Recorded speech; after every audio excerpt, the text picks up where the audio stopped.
அனைவருக்கும் வணக்கம். இன்றைக்கி நம்ம பார்க்க போகிறது தண்டி அலங்கார ஆசிரியர் பெருங்காப்பியத்தினுடைய கூறுகள் ஒரு 30 வகையாக சொல்லியிருக்காரு. அது என்னென்னன்றதை நம்ம பார்க்கலாம். வாழ்த்து, வணக்கம், வருபொருள் உரைத்தல், இவற்றில் ஒன்று ஏற்புடைத்து ஆகி முன்வர இயன்று நாற்பொருள் பயக்கும் நடைநெறித்து ஆகி தன்னிகரில்லா தலைவனை உடைத்தாய் மலை கடல் நாடு வளநகர் பருவம் இருசுடர் தோற்றம் என்று இணைய புனைந்து நன்மணம் புணத்தல் புன்முடி கவிதல் பூம்பொழில் நுகர்தல் புனல் விளையாடல் தேம்பிழி மதுக்களி சிறுவரை பெறுதல் புலவியில் புலத்தல் கலவியில் கழித்தல் என்று இன்ன இன்ன புனைந்த நன்னடைத்து ஆகி மந்திரம் தூது செலவு இகழ் வென்றி சந்தியில் தொடர்ந்து சருக்கம் இளம்பகம் பரிச்சேதம் என்னும் பான்மையில் விளங்கி நெருங்கிய சுவையும் பாவமும் விரும்ப கற்றோர் புனையும் பெற்றியது என்ப என்று இந்த 30 வகை கூறுகளும் ஒரு காப்பியத்திற்கு இருக்க வேண்டும் என்று வரையறை செய்துள்ளார் தண்டி ஆசிரியர். இதற்கான விளக்கம் பார்க்கலாம். வாழ்த்து, வணக்கம், வருபொருள் இவற்றில் ஏதாவது ஒன்று முதல்ல வரணும். அடுத்து நாற்பொருள் பயன், அறம்பொருள் இன்பம் வீடு என்னும் 4 உறுதிப் பொருட்களும் கட்டாயம் இதில் இருக்கணும். அப்படி இருந்தால் தான் அது பெருங்காப்பியம். இதில் ஏதாவது ஒன்று குறைந்தால் கூட அது காப்பியமாயிடும், அதாவது சிறு காப்பியமாயிடும். தண்டி ஆசிரியர் தன்னுடைய நூலில் சிறுகாப்பியம் என்று பயன்படுத்தலை, காப்பியம் என்று பயன்படுத்தியிருக்கார் சிறுகாப்பியத்திற்கு. அடுத்ததாக தன்னிகரில்லா தலைவன். தன்னிகரில்லா தலைவன் எப்படி இருக்க வேண்டும் என்றால் தனக்கு ஒப்பானவரும் தன்னை விட உயர்ந்தவரும் இல்லை என்ற அளவிற்கு இருக்க வேண்டும்.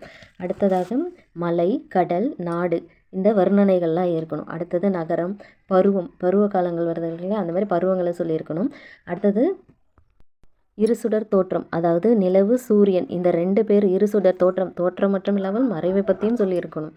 அடுத்து நன்மணம் புணத்தல் திருமண நிகழ்வை பற்றி சொல்லியிருக்கணும். அடுத்தது பொன்முடி கவித்தல், அதாவது ஒரு மன்னனுக்கு முடிசூட்டு விழார்களே அதை பற்றி சொல்லியிருக்கணும். பூம்பொழில் நுகர்தல் சோலையில் தலைவன் தலைவியர் இன்பம் நுகர்தை பற்றி சொல்லியிருக்கணும். இது புனல் விளையாடல் நீர் விளையாட்டை பற்றி சொல்லியிருக்கணும். அடுத்தது பார்த்திங்கன்னா தேம்பிழி மதுக்களி சிறுவரை பெறுதல், அவங்களுக்கு குழந்தைகள் உள்ளது போல் காட்டியிருக்கணும். அடுத்தது புலவியில் புலத்தல், அவங்களுக்கு நடக்கின்ற ஊடலை பற்றி சொல்லியிருக்கணும். கலவியில் கலத்தல், அவங்க இன்பம் நுகர்தலை பற்றி சொல்லியிருக்கணும்.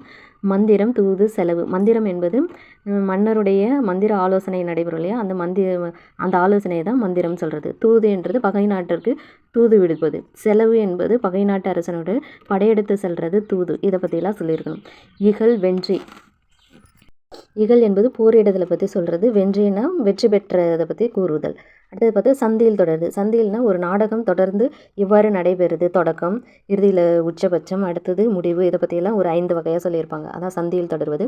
சருக்கம் இளம்பகம் பரிச்சேதம், ஒரு காப்பியத்தின் உட்கூறுகளாக இவை 3ம் இருக்கணும். சருக்கம் இளம்பகம் பரிச்சேதம் நம்ம தமிழ் நூல்களில் இல்லை, ஆனால் சருக்கம் இளம்பகம் இருக்குது. சருக்கம் என்பது பாரதம் பெரிய புராணத்திலும் இளம்பகம் என்பது சீவக சிந்தாமணியிலும் இருக்குது. அடுத்தது நெருங்கிய சுவை என்பது நகை அழுகை ஈரிவரல் மறுக்கை அச்சம் பெருமிதம் வெகுளி உவகை என்ற எண்வகை சுவைகளை பற்றி கூறப்பட்டிருக்கணும். பாவம் எண்வகை மெய்ப்பாடு இருக்குல்லையே, அந்த மெய்ப்பாடை பற்றி சொல்கிறது தான் பாவம். இவையெல்லாம் சேர்ந்தது தான் பெருங்காப்பிய கூறுகள் என்று தண்டி அலங்கார உரையாசிரியர் தண்டி ஆசிரியர் கூறியிருக்கிறார். நன்றி.